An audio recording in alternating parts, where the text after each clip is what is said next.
CM ಕುಮಾರಸ್ವಾಮಿಗೆ no tension. Budget ಕೆಲಸಗಳಲ್ಲಿ ಅವರು ಬ್ಯುಸಿ. ಆದರೆ ಬಿಜೆಪಿಗೆ ಶುರುವಾಗಿದೆ ತಳಮಳ. ದೋಸ್ತಿಗಳಿಂದ ಕಾದು ನೋಡು ಬೇಟೆ ಆಡು ತಂತ್ರವಂತೆ.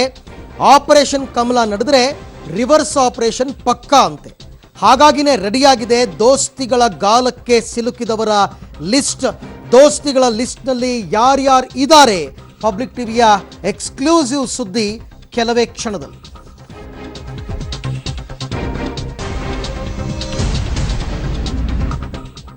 ಬಿಜೆಪಿಯವರು ಇನ್ನೇನು ಸರ್ಕಾರವನ್ನು ಬೀಳಿಸೇ ಬಿಡ್ತೀವಿ, ಕ್ರಾಸ್ ವೋಟಿಂಗ್ ಮಾಡಿಸ್ಬಿಡ್ತೀವಿ, ಸರ್ಕಾರ ಬಿದ್ದೋಯ್ತು, ಬಿಜೆಪಿ ಸರ್ಕಾರ ಬಂತು ಅಂತ ಎಷ್ಟೇ ಹೇಳ್ತಾ ಇದ್ರು, ಯಾಕೆ ದೋಸ್ತಿಗಳಿಗೆ ಟೆನ್ಷನ್ ಇಲ್ಲ?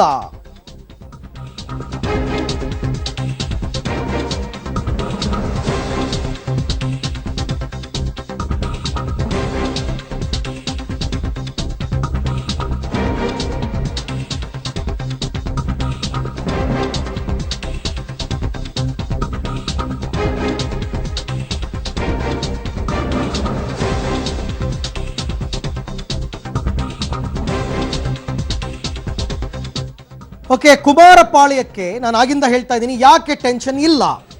ಮೊದಲನೇದಾಗಿ ಬಿಜೆಪಿ ಗಾಳಕ್ಕೆ ಸಿಲುಕಿರುವವರ ನಂಬರ್ ಹೆಚ್ಚುತ್ತಾ ಇಲ್ಲ. ಬಿಜೆಪಿಯವರು ಇವತ್ತಿನ ತನಕ 3-4 ಜನರನ್ನ ನಂಬ್ಕೊಂಡೇ ಕೂತಿದ್ದಾರೆ. ಆ ಸಂಖ್ಯೆ ಜಾಸ್ತಿ ಆಗ್ತಾ ಇಲ್ಲ. ಹಾಗಾಗಿ ಮೊದಲನೇದಾಗಿ ಟೆನ್ಷನ್ ಇಲ್ಲ.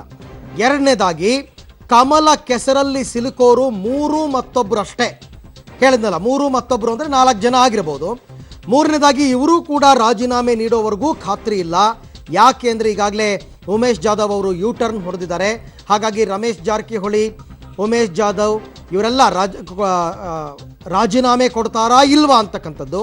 ಒಂದು ವೇಳೆ ಇವರು ರಾಜೀನಾಮೆ ನೀಡಿದ್ರೆ ದೋಸ್ತಿಗಳಿಂದ ಅದೇನೋ ಡಬಲ್ ಮಿಸೈಲ್ ಬಳಕೆ ಆಗುತ್ತಂತೆ. ದೋಸ್ತಿಗಳ ಬಳಿ ಇರುವ ಈ ಡಬಲ್ ಮಿಸೈಲ್ ಯಾವುದು? ಅದ್ರ ಬಗ್ಗೆ ಕೂಡ ಸ್ಫೋಟಕ ಮಾಹಿತಿಯನ್ನು ಅನಾವರಣ ಮಾಡ್ತೀವಿ.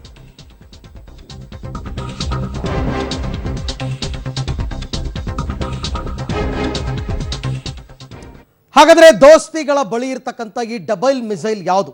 ಡಬಲ್ ಮಿಸೈಲ್ ಅಂದರೆ ಅರ್ಥ ಏನು? ಅದ್ರ ಬಗ್ಗೆ ಕೂಡ ಮಾಹಿತಿ ಬರ್ತಾ ಇದೆ.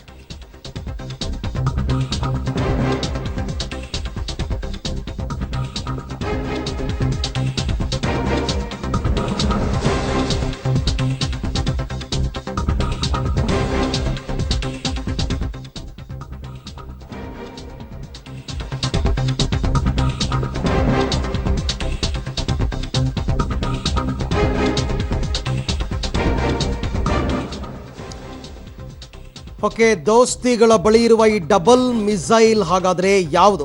ಮೊದಲನೇದಾಗಿ ಬಿಜೆಪಿಯ 5 ಶಾಸಕರನ್ನ ಸೆಳೆಯುವುದು. ಒಂದು ವೇಳೆ ಅತೃಪ್ತರು ರಾಜೀನಾಮೆ ನೀಡಿದರೆ, ಅಂದರೆ ಕಾಂಗ್ರೆಸ್ನ ಅತೃಪ್ತರು ರಾಜೀನಾಮೆ ನೀಡಿದರೆ ಈ ಪಂಚರ ಮುಖಾಂತರ ಪಂಚ್ ಕೊಡೋದು. ಈಗಾಗಲೇ 5 ಶಾಸಕರಿಗೆ ಸಚಿವ ಸ್ಥಾನದ ಆಮಿಷವನ್ನು ತೋರಿಸಲಾಗಿದೆ. ಆ 5 ಶಾಸಕರು ಕೂಡ ಎಸ್ ಅಂದಿದ್ದಾರಂತೆ. ಹಾಗಾದರೆ ಅವರು ಯಾರು?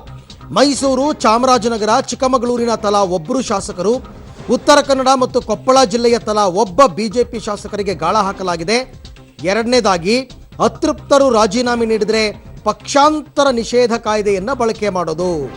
ಸೊ ಡಬಲ್ ಮಿಸೈಲ್, ಒಂದು ಕಡೆ ಬಿಜೆಪಿಯ 5 ಶಾಸಕರನ್ನ ಸೆಳೆಯೋದು, ಮತ್ತೊಂದು ಕಡೆ ಅತೃಪ್ತರ ಮೇಲೆ ಪಕ್ಷಾಂತರ ನಿಷೇಧ ಕಾಯ್ದೆ ಬಳಕೆ ಮಾಡೋದು. ಈ ಡಬಲ್ ಮಿಸೈಲ್ಗಳಿಂದ ಈಗ ಸರ್ಕಾರ ಸೇಫ್ ಆಗಿದೆ. ಹೀಗಾಗಿನೇ ಕುಮಾರಸ್ವಾಮಿಗೆ ನೋ ಟೆನ್ಷನ್. ಕುಮಾರಪಾಳ್ಯದ ಡಬಲ್ ಮಿಸೈಲ್ ತಂತ್ರಕ್ಕೆ ಬೆಚ್ಚಿ ಬಿದ್ದಿದೆ ಬಿಜೆಪಿ ಪಡೆ.